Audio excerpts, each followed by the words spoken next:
জাতীয় বিশ্ববিদ্যালয়ের অনলাইন ক্লাসে আপনাদের সবাইকে স্বাগতম। আশা করি আপনারা সবাই ভালো আছেন, সুস্থ আছেন। এখন আমরা যে কোর্সটা করব সেটা হচ্ছে ফাইন্যান্সিয়াল অ্যানালাইসিস এন্ড কন্ট্রোল। আমি খাদিজা সিদ্দিকা, সহকারী অধ্যাপক, ফিনান্স এবং ব্যাংকিং বিভাগ, ঢাকা সিটি কলেজ থেকে বলছি। আমরা এখন শুরু করব আমাদের 3 নাম্বার বা তৃতীয় ক্লাসটা।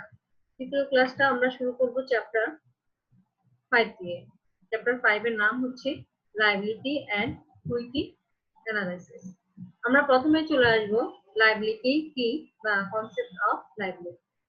Liability are current debts a business owes to other businesses, organizations, employees, vendors or government agencies.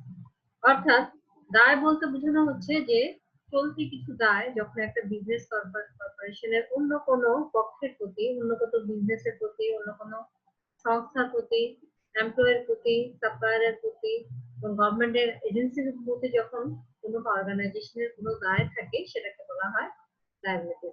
বা কোনো টাকা যখন পরিশোধ করতে হয় সেটা হচ্ছে লায়াবিলিটি। লায়াবিলিটিস এর কিছু উদাহরণ আমরা দেখতে পাচ্ছি, সেগুলো হচ্ছে দেখেন, some of the examples of liabilities are accounts payable, salaries payable, interest payable, etc. এখন আমরা চলে যাচ্ছি আমাদের পরের টপিকটাতে। আমাদের পরের টপিকটা হচ্ছে ক্লাসিফিকেশন অফ লায়াবিলিটিস, অর্থাৎ দায়ের শ্রেণীবিভাগ। দায়ের শ্রেণীবিভাগে আমরা দেখতে পাচ্ছি এখানে 4 ধরনের দায় আছে। একটা হচ্ছে fixed or long term liabilities, 2 number হচ্ছে কারেন্ট লায়াবিলিটিস, 3 নাম্বার হচ্ছে ইন্টারনাল লায়াবিলিটিস এবং 4 নাম্বার হচ্ছে কন্টিনজেন্ট লায়াবিলিটিস। এখন দেখেন যে fixed or long term liabilities কি। লং টার্ম থেকেই আমরা বুঝতে পারছি যে দায়টা দীর্ঘ মেয়াদের জন্য হয় সেটাকে বলা হচ্ছে লং টার্ম লায়াবিলিটিস বা ফিক্সড লায়াবিলিটিস। অর্থাৎ যে দায়ের মেয়াদটা মোর দেন 1 ইয়ার বা মোর দেন 5 ইয়ার থাকে সেটাকে বলা হয় fixed or long term liabilities. যেমন long term loan, mortgage loan, term bond etcetera, এগুলো সবগুলোই দীর্ঘ মেয়াদের জন্য হয়ে থাকে। 2 নাম্বার দেখেন কারেন্ট লায়াবিলিটিস। কারেন্ট লায়াবিলিটিস বা চলতি দায় কি। চলতি দায় হচ্ছে যেটার যে দায়ের মেয়াদটা 1 বছরের কম সময় পর্যন্ত থাকে বা সর্বোচ্চ 1 বছর পর্যন্ত থাকে সেটাকে বলা হয় কারেন্ট লায়াবিলিটিস।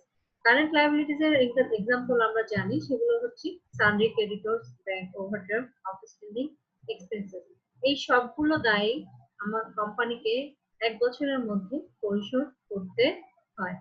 3 নাম্বার দেখেন ইন্টারনাল লায়াবিলিটিস বা আন্তঃদায়। ইন্টারনাল লায়াবিলিটিসটা কি।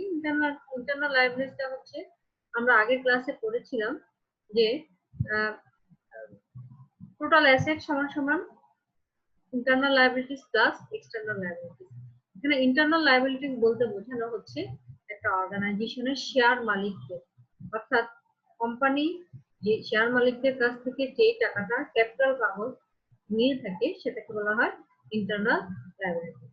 তার এক্সাম্পল হচ্ছে দেখেন, একটা অর্গানাইজেশনের ইন্টারনাল লায়াবিলিটিস হচ্ছে capital, general reserve, undistributed profit অথবা রিটার্ন আর্নিংস বাবদ যে টাকাটা থাকে সেটা অর্গানাইজেশন সেই টাকাটা বেসিক্যালি থাকে হচ্ছে শেয়ার হোল্ডারদের, তাদেরকে দিতে হবে। এটা অর্গানাইজেশনের জন্য ইন্টারনাল লায়াবিলিটি।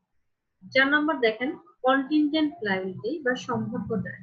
সম্ভাব্য দায় হচ্ছে এই ধরনের দায় যে দায়গুলো ভবিষ্যতে কোনো ঘটনা ঘটার সাপেক্ষে তৈরি হতে পারে আবার নাও হতে পারে, সেটাকে বলা হয় কন্টিনজেন্ট বা সম্ভাব্য দায়। কন্টিনজেন্ট লায়াবিলিটি এখানে যে এক্সাম্পল গুলো আছে দেখেন, সেটা হচ্ছে potential lawsuit, product warranties, pending investigation etcetera. অর্থাৎ যে মনে করেন যে আমাদের কোম্পানির বিরুদ্ধে একটা মামলা দায়ের করা আছে। কোম্পানি যদি সেই মামলায় হেরে যায় তাহলে কোম্পানিকে কি দিতে হবে? টাকাটা পরিশোধ করতে হবে। এই যে ভবিষ্যতে কোনো ঘটনা ঘটার সাপেক্ষে টাকাটা যদি পরিশোধ করতে হয় সেটাকে বলা হয় কন্টিনজেন্ট লায়াবিলিটি। এটা হতেও পারে, নাও হতে পারে। এরপরে আমরা চলে যাচ্ছি classification of current liability. Classification of current liabilities এর তিনটা ভাগ আমরা দেখতে পাচ্ছি। একটা হচ্ছে ডেফিনিট লায়াবিলিটিস, একটা হচ্ছে এস্টিমেটেড লায়াবিলিটিস, আর কন্টিনজেন্ট লায়াবিলিটিস। ডেফিনিট লায়াবিলিটিস বলতে সেই ধরনের কারেন্ট লায়াবিলিটিকে বোঝানো হয় যেখানে দায়ের পরিমাণ, দায়ের টাকার পরিমাণটা, অর্থের অঙ্কটা সুনির্দিষ্ট থাকে, সেটাকে বলা হয় ডেফিনিট লায়াবিলিটিস। আর এস্টিমেটেড লায়াবিলিটিস বলতে সেই ধরনের লায়াবিলিটি গুলোকে চলতে দেয়, সেই ধরনের লায়াবিলিটি গুলোকে বোঝানো হয় যেখানে লায়াবিলিটি আছে কিন্তু লায়াবিলিটির পরিমাণ অর্থাৎ টাকার অঙ্কে কতটুকু সেটা এখনো ফিক্সড না, সেটাকে বলা হচ্ছে এস্টিমেটেড লায়াবিলিটি। অর্থাৎ কি পরিমাণ টাকার অঙ্কে কি পরিমাণ দায় পরিশোধ করতে হবে সেটা এখনো ফিক্সড হয়নি, সেটাকে বলা হচ্ছে এস্টিমেটেড লায়াবিলিটিস। কন্টিনজেন্ট লায়াবিলিটিস আমরা আগের লেকচারেই পড়েছি, আগের স্লাইডেই পড়েছি। কন্টিনজেন্ট লায়াবিলিটিস হচ্ছে ভবিষ্যতে কোনো ঘটনা ঘটার সাপেক্ষে যখন যে লায়াবিলিটিসটা উদ্ভব হয় সেটাকে বলা হচ্ছে কন্টিনজেন্ট লায়াবিলিটিস। আমরা এখন চলে যাব আমাদের 4 নম্বর টপিকে, characteristics of long term liabilities. দীর্ঘমেয়াদী লায়াবিলিটি বা দায়ের বৈশিষ্ট্যসমূহ। এখানে আমরা 6টা বৈশিষ্ট্য দেখতে পাচ্ছি। প্রথমটা হচ্ছে ইন্টারেস্ট রেট। যে কোনো লায়াবিলিটির সাথেই আসলে ইন্টারেস্ট রেটটা সম্পৃক্ত থাকে। আর লং টার্ম লায়াবিলিটির ক্ষেত্রে এটা হচ্ছে একটা অন্যতম বৈশিষ্ট্য, যে সুদের হার থাকবে। ঋণদাতা এবং ঋণ গ্রহীতা যখন দীর্ঘ সময়ের মধ্যে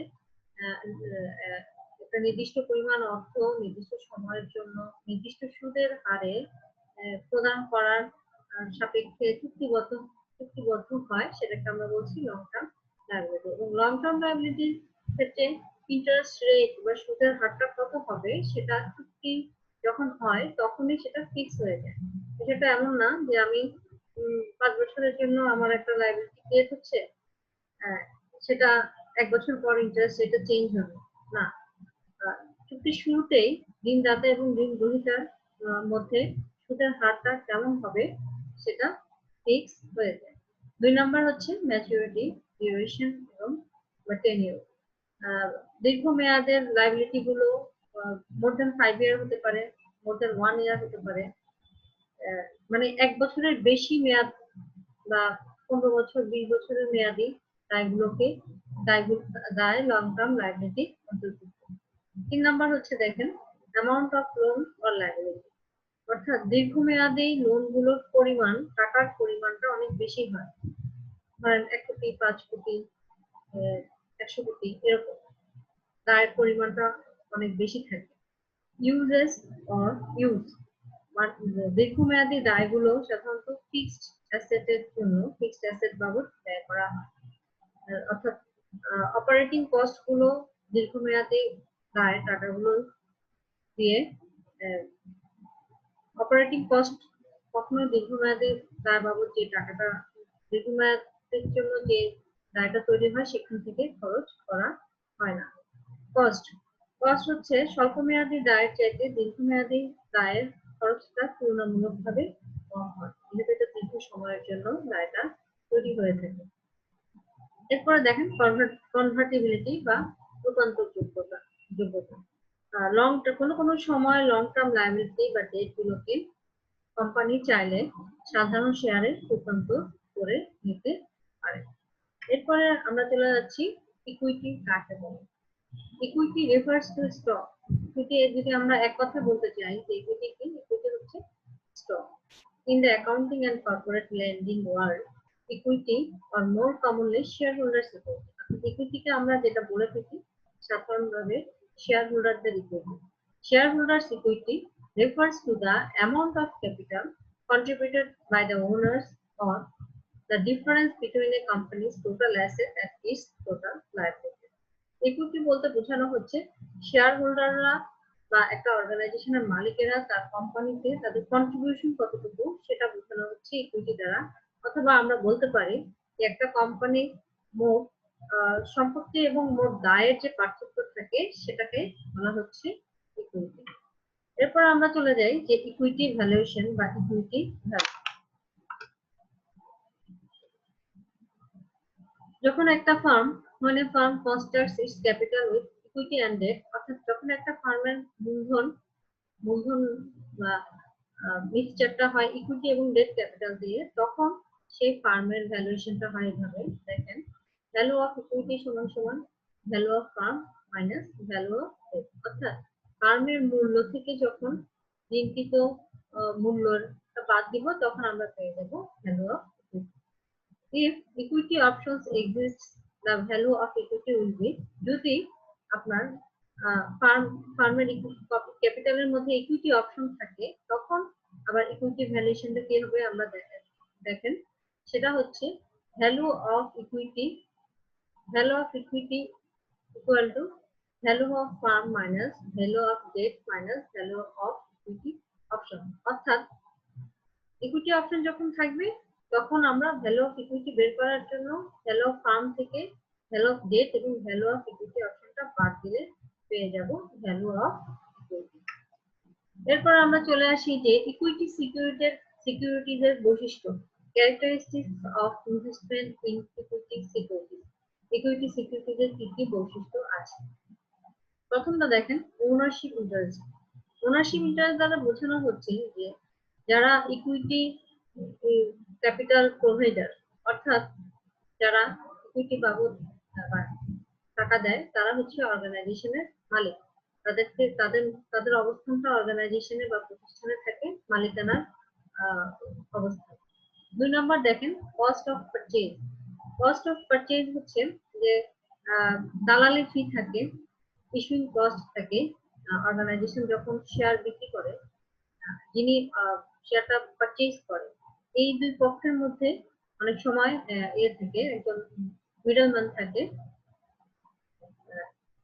এবং সেই মিডলম্যান নির্দিষ্ট কিছু ফি এর বিনিময়ে দুই পক্ষের মধ্যে ক্রয় বিক্রয়ের ব্যবস্থাটা, শেয়ার ক্রয় বিক্রয়ের ব্যবস্থাটা করে দেয়।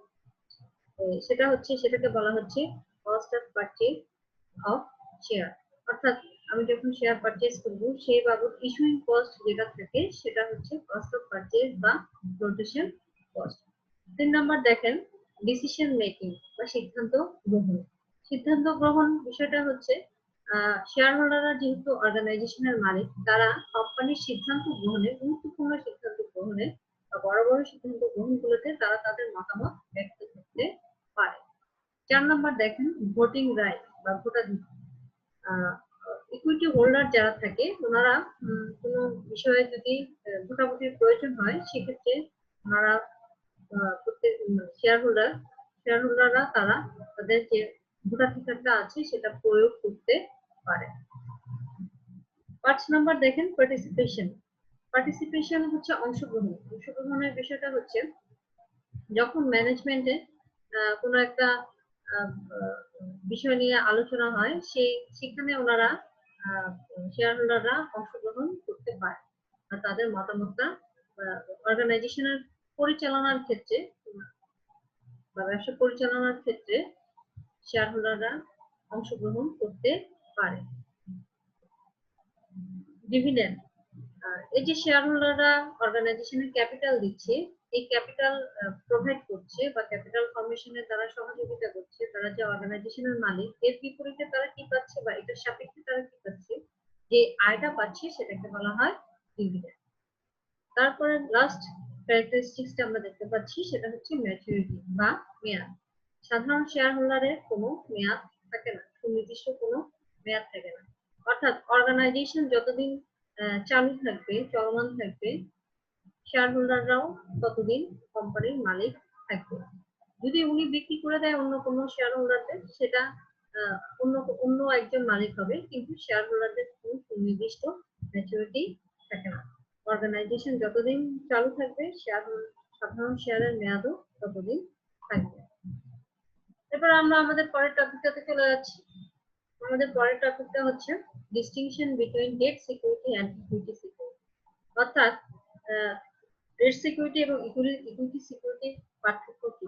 এই এই দুটো সিকিউরিটির পার্থক্যের যে ভিত্তিগুলো আছে সেগুলো হচ্ছে দেখেন basis of differences, definition, relation with firm, maturity, income, voting right, decision making. Debt security কাকে বলে? ডেট সিকিউরিটি হচ্ছে যখন যে সিকিউরিটি বা যে ঋণপত্রের মাধ্যমে, যে সার্টিফিকেটের মাধ্যমে ঋণের মানে ঋণদাতাদের যে সিকিউরিটির মাধ্যমে অর্গানাইজেশন ঋণ তহবিল গ্রহণ করে থাকে, যে সিকিউরিটি ইস্যু করে একটা প্রতিষ্ঠান ডেট সিকিউরিটি ইস্যু করে একটা প্রতিষ্ঠান যখন টাকা ক্যাপিটাল ফরম্যাট করে বা ডেট ক্যাপিটাল ফরম্যাট করে বা গঠন করে সেটাকে বলা হয় ডেট সিকিউরিটি। আর ইকুইটি সিকিউরিটির মাধ্যমে অর্গানাইজেশন ক্যাপিটালের common stockholder common share issue করে অর্গানাইজেশন যে ক্যাপিটাল গ্রহণ করে, যে ক্যাপিটাল গঠন করে সেটাকে বলা হয় equity security. Relation with firm, debt security হোল্ডারদের অর্গানাইজেশনের অবস্থানটা থাকে, তারা হচ্ছে অর্গানাইজেশনের ঋণদাতা। আর ইকুইটি সিকিউরিটি হোল্ডাররা হচ্ছে অর্গানাইজেশনের মালিক বা মালিকানা দাবি করে। 3 নম্বর হচ্ছে ডেট সিকিউরিটি অবশ্যই একটা সুনির্দিষ্ট মেয়াদ থাকবে বা মেয়াদ থাকে। ইকুইটি সিকিউরিটি আমরা জানি কোনো মেয়াদ নাই বা মেয়াদ থাকে না, অর্গানাইজেশন যতদিন চলমান থাকবে ইকুইটি সিকিউরিটি মেয়াদও ততদিন থাকবে। 4 নম্বর দেখেন ইনকাম। ইনকাম হচ্ছে ডেট সিকিউরিটি হোল্ডাররা তাদের এই বিনিয়োগের বিপরীতে ইনকাম হিসেবে যেটা পায় সেটাকে বলা হয় ইন্টারেস্ট, এবং সেই ইন্টারেস্টের পরিমাণটা ফিক্সড থাকে। আর ইকুইটি সিকিউরিটির ক্ষেত্রে ওনারা ইকুইটি সিকিউরিটি হোল্ডাররা যে টাকাটা বিনিয়োগ করে সেই বিনিয়োগের বিপরীতে ওনারা যে আয়টা পায় সেটাকে বলা হয় লভ্যাংশ, এবং এই লভ্যাংশটা কখনোই ফিক্সড থাকে না। এই জন্য ইকুইটি সিকিউরিটি হোল্ডারদেরকে রেসিডুয়াল ক্লেইমারও বলা হয়ে থাকে। ভোটিং রাইট, ভোটিং রাইটের ক্ষেত্রে দেখা যাচ্ছে ডেট সিকিউরিটি হোল্ডারদের অর্গানাইজেশনের কোনো সিদ্ধান্ত গ্রহণে ভোটাভুটি হলে তারা সেখানে অংশগ্রহণ করতে পারে না, কিন্তু ইকুইটি সিকিউরিটি হোল্ডারদের ভোটাধিকার থাকে। ওনারা ভোটাভুটির সময় ওনাদের মতামত ভোটের মাধ্যমে ব্যক্ত করতে পারে। ডিসিশন মেকিং এর ক্ষেত্রে ডেট সিকিউরিটি হোল্ডাররা অর্গানাইজেশনের ডিসিশন মেকিং এর ক্ষেত্রে কোনো ধরনের হস্তক্ষেপ করতে পারে না, যেখানে ইকুইটি সিকিউরিটি হোল্ডাররা তাদের অর্গানাইজেশনের ডিসিশন মেকিং এর ক্ষেত্রে গুরুত্বপূর্ণ ভূমিকা রাখতে। এরপরে আমরা এই এই চ্যাপ্টারে বেশ কিছু অঙ্ক আছে, আমরা অঙ্ক চলে যাব। Mathematical problem and solution. Mathematical problem and সলিউশনে যাওয়ার আগে এই চ্যাপ্টারের যে ফর্মুলা গুলো আছে সেগুলো আমরা একটু দেখে নেই। V0 ই দ্বারা বোঝানো হচ্ছে total market value of equity. Total market value of equity সূত্রটা হচ্ছে value before repurchase minus share repurchase. Per share value আমরা পাবো হচ্ছে total market value of equity divided number of share after repurchase, আমরা পেয়ে যাব পার শেয়ার ভ্যালু। ডি দ্বারা বোঝানো হয় net dividend equal to CI দ্বারা বোঝানো হচ্ছে কম্প্রিহেনসিভ ইনকাম মাইনাস ডেল, এই ত্রিভুজ চিহ্নটাকে বলা হয় ডেল। ডেল সিএসি দ্বারা বোঝানো হয় change in common share holders equity. এরপরে দেখেন নেট ইনকাম। কম্প্রিহেনসিভ ইনকামটা আবার পাওয়া যায় কিভাবে? কম্প্রিহেনসিভ ইনকামটা পাওয়া যায় নেট ইনকামের সাথে যখন আদার কম্প্রিহেনসিভ ইনকাম যোগ করা হয় তখন আমরা পেয়ে যাব কম্প্রিহেনসিভ ইনকাম। আর এমনিতে কম্প্রিহেনসিভ ইনকামটা পাওয়া যায় হচ্ছে নেট ইনকাম থেকে যখন প্রেফার্ড ডিভিডেন্ডটা বাদ দেওয়া হয় তখন কম্প্রিহেনসিভ ইনকামটা পাওয়া যায়। এরপরে দেখেন আমরা জানি, এটা সবাই জানি যে নেট ইনকাম পাওয়া যায় রেভিনিউ থেকে যখন সকল এক্সপেন্সেস এবং লসেস বাদ দেওয়া হয় তখন নেট ইনকাম পাওয়া যায়। রিটার্ন অন ইকুইটি সূত্রটা হচ্ছে ডি দ্বারা বোঝানো হয় dividend plus C common share holders equity, এটা হবে CSE common share holders equity 1 minus common share holders equity 0, অর্থাৎ হচ্ছে এটা হচ্ছে common share holders equity present টাইমে কমন শেয়ার হোল্ডার্স ইকুইটি এবং 1 বছর পরে কমন শেয়ার হোল্ডার্স ইকুইটি কত, এই দুটার ডিফারেন্সের সাথে ডিভিডেন্ড যোগ করে যদি beginning common share holders equity দিয়ে ভাগ দেই তাহলে আমরা পেয়ে যাই return on equity. Common share holders equity সমান সমান এখানে টিএসসি মাইনাস পিএসসি। টিএসসি মানে হচ্ছে দেখেন, টিএসসি মানে হচ্ছে total share holders equity, PSC মানে হচ্ছে প্রেফার্ড শেয়ার হোল্ডার্স ইকুইটি। এই দুটোর ডিফারেন্সটাই হচ্ছে common share holders equity. Net dividend paid to shareholders, এটা সূত্রটা হচ্ছে common dividend paid plus common share repurchase minus common share issue. আর ও সি এটা আমরা পুরোটা কোর্সেই পাবো যে রিটার্ন অন কমন ইকুইটি। কাজে আপনারা এখান থেকেই মনে রাখবেন যে কি আরওসি দ্বারা কি বোঝানো হয়। আরওসি হচ্ছে রিটার্ন অন কমন ইকুইটি।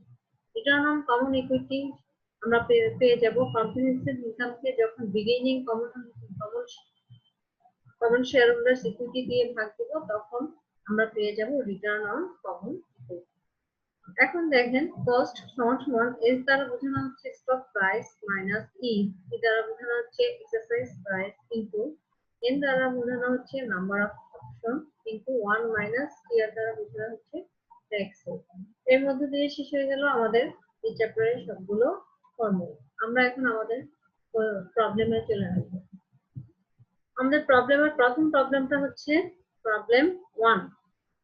আমি আপনাদের যে বুক রেফারেন্সটা দিয়েছি সেই বুক রেফারেন্সের প্রবলেম 1 রিজভি এবং ওই যে নাজিম পাবলিকেশনস এর যে বইটা আছে সেই বইটা থেকে আমরা অঙ্কগুলো করছি। শুধু অঙ্কগুলো না, আমি থিওরিও সেই বইটাই সবকিছু এই বইটা থেকে এই বইটাই ফলো করছি। মার্কেটে দুটো বই আছে, একটা মিলেনিয়াম এবং একটা নাজিম পাবলিকেশনস। মিলেনিয়াম পাবলিকেশনস এর আপনারা নাজিম পাবলিকেশনস এর বইটা ফলো করবেন, আমি সেটাই ফলো করছি। আচ্ছা, এখন আমরা আমাদের অঙ্কে চলে আসি। দেখেন a firm with 100 million shares outstanding, অর্থাৎ একটা ফার্ম তাদের বর্তমানে 100 মিলিয়ন শেয়ার আছে। Repurchased 10 million shares at the market price of $20 per share. তারা পুনরায় ক্রয় করেছে 10 মিলিয়ন শেয়ার এবং 10 মিলিয়ন শেয়ারের প্রত্যেকটা শেয়ারের দাম ছিল $20, শেয়ার প্রতি ছিল $20। What is the total market value of the equity after the repurchase? বলা হচ্ছে এই যে রিপারচেজ করেছে অর্গানাইজেশন বা কোম্পানি, রিপারচেজের পরে এই কোম্পানি টোটাল মার্কেট ভ্যালু কত হবে এবং what is the per share value after the repurchase, এবং রিপারচেজের পরে পার ভ্যালু শেয়ার কত সেটা বের করতে হবে। তাহলে আমরা চলে আসি আমাদের requirement 1 A. Requirement 1 A total market value of the equity after the repurchase. রিপারচেজের পরে অর্গানাইজেশনের টোটাল মার্কেট ভ্যালু কত সেটা সূত্রটা হচ্ছে, আমরা প্রথমে সূত্রটা দেখে নিচ্ছি। সূত্রটা হচ্ছে ভ্যালু বিফোর রিপারচেজ। রিপারচেজের পূর্বে অর্গানাইজেশনের ভ্যালু কত ছিল minus share repurchase. Share repurchase কত হয়েছে সেটা দুটো ডিফারেন্সটা করলে আমরা total market value of the equity after the repurchase পেয়ে যাব। এখন দেখেন রিপারচেজের পূর্বে ভ্যালু বের করার জন্য আমাদের কি করতে হবে, আমাদের তখন শেয়ার ছিল কত 100 মিলিয়ন এবং মার্কেটে শেয়ার পার শেয়ার ছিল, পার শেয়ার প্রাইস ছিল $20। তাহলে 100 ইনটু 20 মাইনাস 10 মিলিয়ন শেয়ার ক্রয় করেছে। মিলিয়ন গুলো এখানে উজ্জ্বল রাখা হয়েছে। 10 into 10 million share, number of share repurchase ছিল 10 million into 20 per $20 per share. তাহলে আমরা পূরণ করে বিয়োগ করে পেয়ে যাচ্ছি $1800 মিলিয়ন। তাহলে বলতে পারি যে total market value of the equity after the repurchase is $1800 million. Requirement 2 তে চলে আসি আমরা এখন। Per share value after the repurchase, রিপারচেজের পরে শেয়ার প্রতি মূল্য কত হয়েছে সেটা সূত্রটা আমরা জানি। Total market value of the equity after repurchase divided by number of share after repurchase. রিপারচেজের পরে কোম্পানির মূল্য $1800 মিলিয়ন, আমরা সেটা এখান থেকেই পেয়েছি। ডিভাইডেড নাম্বার অফ শেয়ার রিপারচেজের পরে শেয়ারের সংখ্যা কত হয়েছে সেটা দিয়ে ভাগ করলে আমরা পেয়ে যাব পার ভ্যালু শেয়ার। দেখেন নাম্বার অফ শেয়ার ছিল আগে কত 100, আর রিপারচেজ করেছে কত 10 মিলিয়ন। তাহলে 100 থেকে 10 মিলিয়ন বাদ দিলে 100 মিলিয়ন থেকে 10 মিলিয়ন বাদ দিলে থাকছে 90 মিলিয়ন, এবং আমরা পার ভ্যালু শেয়ার পাচ্ছি $20 পার শেয়ার। আমরা এখন আমাদের পরের অঙ্কটাতে চলে যাব। আমাদের পরের অঙ্কটা হচ্ছে প্রবলেম 5। এখানে বলা হচ্ছে কিছু মিসিং ভ্যালু আছে সেটা বের করে দেখাতে। দেখেন find the missing numbers in the equity statement. Equity স্টেটমেন্টে কিছু মিসিং নাম্বার আছে সেগুলো আমরা বের করতে হবে। At the end of its 2007 fiscal year, Arvind Systems Incorporation, the producer of routers and other hardware and software for the telecommunications industry, reported shareholders' equity of $31,931 million. অর্থাৎ 2007 সালে আরভিন্দ সিস্টেম ইনকর্পোরেশন 2007 সালের শেষে রিপোর্ট করেছে যে share হোল্ডারদের equity আছে এত $1 million, এবং প্রথম 7 মাস ফিসকাল ইয়ারের প্রথম 9 মাস পরে তারা দেখাচ্ছে তাদের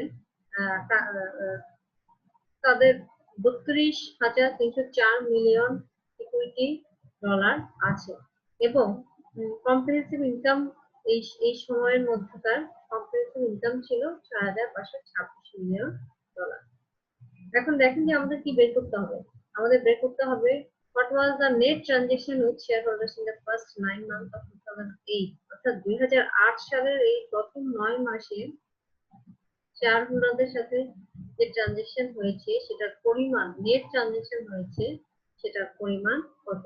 শেয়ার হোল্ডারদের সাথে অর্গানাইজেশনের নেট ট্রানজাকশন কিভাবে হয়? শেয়ার হোল্ডারদের সাথে অর্গানাইজেশনের ট্রানজাকশন হয় ডিভিডেন্ডের মাধ্যমে।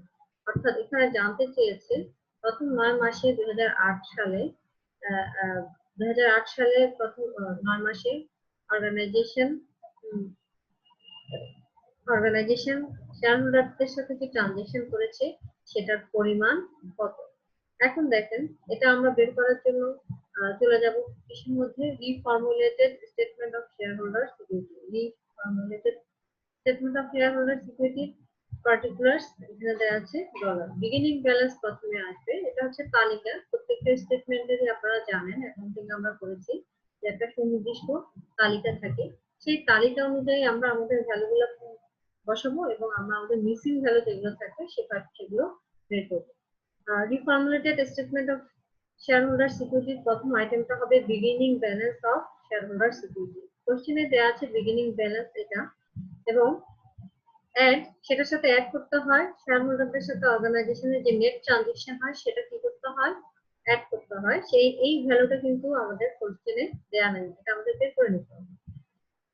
আমরা তালিকা অনুযায়ী আমাদের ভ্যালুগুলো আগে বসাই, তারপর আমরা সেটা বের করবো। And comprehensive income, comprehensive income এটা কোশ্চেনে দেওয়া আছে $6,526। এন্ডিং ব্যালেন্স দেওয়া আছে $32,304 মিলিয়ন। তাহলে আমরা এখানে তিনটা ভ্যালু দেওয়া আছে, শুধু নেট ট্রানজাকশন হচ্ছে শেয়ার হোল্ডারটা দেওয়া নেই। এটা আমরা কিভাবে পাবো? এই 31,931 এর সাথে যদি 6,526 যোগ করি, যোগ করার পরে যে ভ্যালুটা পাবো সেটা থেকে $32,304 বাদ দিলে আমরা পেয়ে যাই $6,153 মিলিয়ন। এবং এটা দেখেন এটা কিন্তু মাইনাস কেন? কারণ অর্গানাইজেশনের কাছ থেকে $6,153 চলে গেছে। চলে গেছে কিভাবে? এটা শেয়ার হোল্ডারদেরকে অর্গানাইজেশন টাকাটা দিয়েছে, সেজন্য এটা মাইনাস হয়। এবং আরো একভাবে আমরা এটা করতে পারি যে এটা হচ্ছে পজিটিভ, এটা থেকে এটা যদি মাইনাস করি, এটা যদি মাইনাস করি, তাহলে আমরা এটা প্লাস হয়েছে, এটা প্লাস হয়েছে, এই দুটো মাইনাস করে আমরা পেয়ে যাব $6,153 মিলিয়ন। সহজ উপায় হচ্ছে 31,931 এর সাথে 6,526টা যোগ করবেন, যোগ করে 32,304 বাদ দিলে আমরা মিসিং ফিগারটা পেয়ে যাব।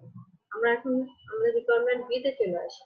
রিকোয়ারমেন্ট বি বলছে Aravind paid no ডিভিডেন্ডস, Aravind share হোল্ডারদের কোনো ডিভিডেন্ড পরিশোধ করে না, এবং তারা $2,869 মিলিয়ন শেয়ার ইস্যু করেছে এবং what was the amount of share repurchased during the first 9 months of 2008 তাহলে শেয়ার রিপারচেজের অ্যামাউন্টটা এই 2008 সালের প্রথম 9 মাসের শেয়ার রিপারচেজের অ্যামাউন্টটা কত হবে। এটার জন্য আমরা আমাদের সলিউশনে চলে আসি। দেখেন net payment to common shareholder, CSH দ্বারা বোঝানো হচ্ছে common shareholder. Net payout to common shareholder, এটা সূত্রটা হচ্ছে cash dividend plus share repurchase minus share issue. দেখেন net payout to common shareholder সেটা আমরা requirement A থেকে বের করে নিয়েছি 6153 million dollar equal to cash dividend নাই, ডিভিডেন্ড দেয় নাই, শেয়ার রিপারচেজটা বের করে নিতে বলেছে, share repurchase minus share issue করেছে 2869 মিলিয়ন ডলার। তাহলে এটাও বসানোর পরে আমরা ইকুয়েশন আমরা জানি যে এই ভ্যালুটার পাশে চলে আসলে প্লাস হয়ে যাবে, প্লাস হয়ে গেছে এবং শেয়ার রিপারচেজ পেয়ে যাচ্ছি আমরা 9022 মিলিয়ন ডলার। আমাদের প্রবলেম 5 এখানে শেষ। আমরা এরপরে চলে যাব প্রবলেম 6 এ।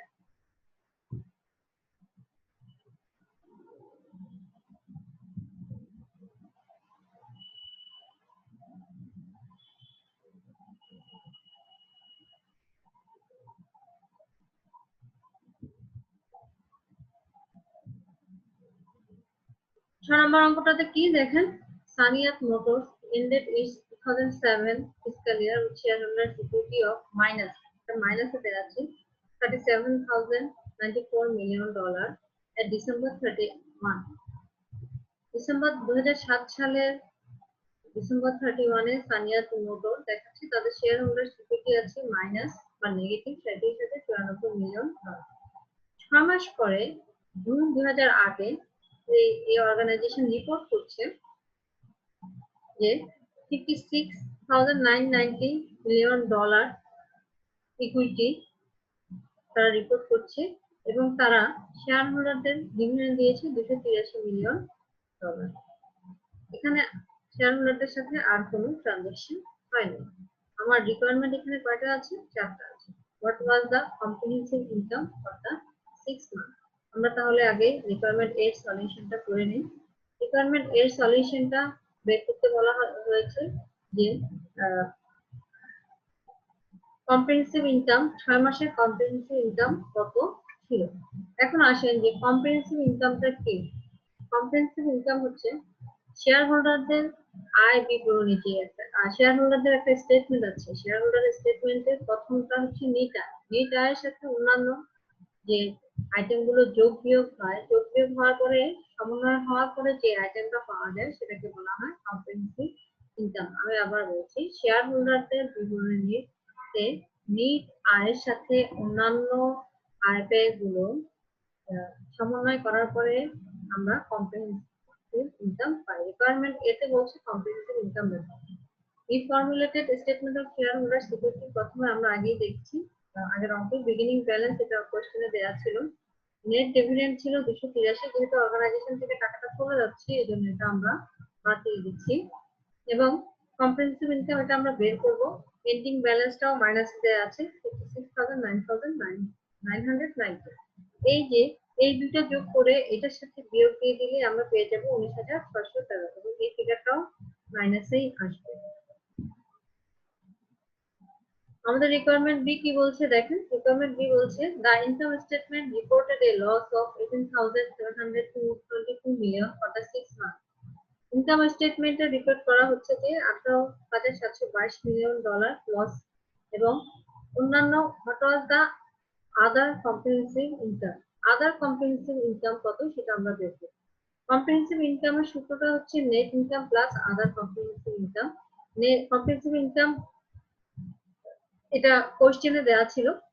নেট ইনকাম কম্প্রিহেনসিভ ইনকাম আমরা রিকোয়ারমেন্ট এতে বের করেছি 19,613।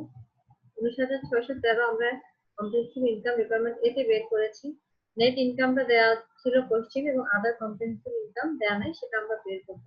এই দুটো আইটেম যোগ করে আমরা পেয়ে যাচ্ছি 891 মিলিয়ন ডলার, যেটা মাইনাস ফিগারে এসেছে। তার মানে এখানে কম্প্রিহেনসিভ আদার কম্প্রিহেনসিভ ইনকামটা ছিল লস, হয়েছে কত 891 মিলিয়ন ডলার হয়েছে লস। এরপর আমরা আমাদের রিকোয়ারমেন্ট সেটে চলে যাচ্ছি। Total expenses and other losses in the income statement, including taxes, were $60,895 million. What was the revenue for the 6 months? 6 মাসের রেভিনিউ কত? তাহলে দেখেন নেট ইনকাম সূত্রটা হচ্ছে revenue minus expenses and losses. Net income 18,722 সমান রেভিনিউ মাইনাস 60,895। ঠিক আছে, তাহলে এই দুটার যোগ করলে আমরা পেয়ে যাচ্ছি 42,173 মিলিয়ন ডলার। এরপরে আসেন আমরা রিকোয়ারমেন্ট দিতে আসি। রিকোয়ারমেন্ট ডি বলছে যে the firm reported 1,48,883 million of total asset at the end of 2007। 2007 সালের শেষে টোটাল অ্যাসেট ফার্ম রিপোর্ট করেছে 1,48,883 মিলিয়ন ডলার। আর জুনের 30 তারিখ 2008-এ রিপোর্ট করেছে 1,36,046 million dollar. What were total liabilities at this two days? এই দুই ডেটে কোম্পানির টোটাল লায়াবিলিটি কত? দেখেন এখানে প্রথমে জুন 30, 2008 একটা দেওয়া আছে, তারপরে দেওয়া আছে 2007 ডিসেম্বর 31। আমরা প্রথমে 2007 একটা করি। আমরা জানি অ্যাসেট সমান লায়াবিলিটি প্লাস ইকুইটি। অ্যাসেট 1,48,883, এটা অ্যাডজাস্টমেন্টে দেওয়া আছে। 2 নম্বর রিকোয়ারমেন্টে এই ভ্যালুটা দেওয়া আছে। লায়াবিলিটি আমাদের বের করতে হবে, ইকুইটিও কোশ্চেনে দেওয়া আছে। এই যে বিগিনিং ব্যালেন্স যেটা 37,094, সেটা যোগ বিয়োগ করে আমরা পেয়ে যাচ্ছি লায়াবিলিটি 1,85,977 মিলিয়ন ডলার। এখন দেখেন জুনের 30 তারিখ 2008 সালে কি অবস্থা? অ্যাসেট 1,35,046, সেটা আমাদের অতিরিক্ত তথ্যের মধ্যে এডিশনাল ইনফরমেশন মধ্যে দেওয়া আছে। লায়াবিলিটি আমাদের বের করে দিতে হবে। আর 56,990 এটা এন্ডিং ব্যালেন্স যেটা আছে যে এখানে রিকোয়ারমেন্ট আছে সেখান থেকে আমরা পাবো, এবং আমরা যোগ বিয়োগ করে পেয়ে যাচ্ছি 1,93,036 মিলিয়ন ডলার। আমরা এখন আমাদের লাস্ট অঙ্ক, আজকে ক্লাসের লাস্ট অঙ্কটা করব। Problem 7। The share of Ramen Incorporation traded at $55 per share at the beginning of fiscal year 2008. Ramen Incorporation 2008 সালে প্রথমে শেয়ার ট্রেড করেছে $55, এবং তারা যখন বছরের শেষে সেই শেয়ারের প্রাইস হয়েছিল $67। রমেন 87.5 সেন্ট পার শেয়ার এই বছরে লভ্যাংশ হিসেবে পরিশোধ করেছে। What was the return to holding Ramen share during 2008? রমেনের 2008 সালে রিটার্ন কত ছিল, মানে রিটার্ন অন ইকুইটি কত ছিল? এখানে একটি লক্ষণীয় যেটা যে 87.5%, মানে হচ্ছে আমরা যেমন 100 টাকা ধরি এবং সেটাকে যখন আমরা পয়সায় কনভার্ট করি, সেজন্য এটা আমরা যখন দিব 87 এর ক্ষেত্রে, তখন এটা আমরা দশমিকে দিয়ে দেবো। দেখেন ডিভিডেন্ড শেয়ার প্রতি ডিভিডেন্ড দিয়েছে কত? 100 সেন্টে $1। তাহলে এটাকে যখন 87.5 সেন্টে যখন আমরা ডিভিডেন্ড পার শেয়ার ডিভিডেন্ড দিব, তখন আমরা এটা দশমিকে নিয়ে নিব। ডিভিডেন্ড দেওয়া আছে 0.875 plus common share holders equity, এটা হবে CSE1। CSE1 হচ্ছে কমন শেয়ার হোল্ডার্স ইকুইটি, অর্থাৎ এক বছর শেষে বা বছর শেষে পার ভ্যালু শেয়ার ছিল $67 এবং বছরের প্রথমে ছিল কত? $55। এই দুটো ডিফারেন্সকে ডিভাইড করে ডিভিডেন্ডটা সেটা যোগ করে দিতে হবে। আর আমরা ভাগ দিব হচ্ছে বিগিনিং ভ্যালু দিয়ে। বিগিনিং ভ্যালু পার শেয়ার ছিল $55 পার শেয়ার, এবং 100 দিয়ে গুণ দিয়ে দিলে আমরা আমাদের রিটার্ন অন ইকুইটিটা পেয়ে যাবো। এক্ষেত্রে আমরা আমাদের রিটার্ন অন ইকুইটি পাচ্ছি কত? এটা অ্যাডজাস্ট করে পাচ্ছি $12.875, এবং বিগিনিং পার শেয়ার ভ্যালু ছিল 55, এবং আমরা রিটার্ন অন ইকুইটি দেখতে পাচ্ছি 23.41%। এর মধ্য দিয়ে আমরা আমাদের আজকের ক্লাসে সমাপ্তি ঘোষণা করলাম বা সমাপ্ত করলাম। আপনাদেরকে সবাইকে অসংখ্য ধন্যবাদ আমার সাথে থাকার জন্য। আশা করছি যে আপনারা সবগুলো অঙ্ক, সবগুলো থিওরি ভালোভাবে বুঝতে পারছেন। ইনশাল্লাহ আগামী ক্লাসে আবার দেখা হবে। ভালো থাকেন, সুস্থ থাকেন। আল্লাহ হাফেজ।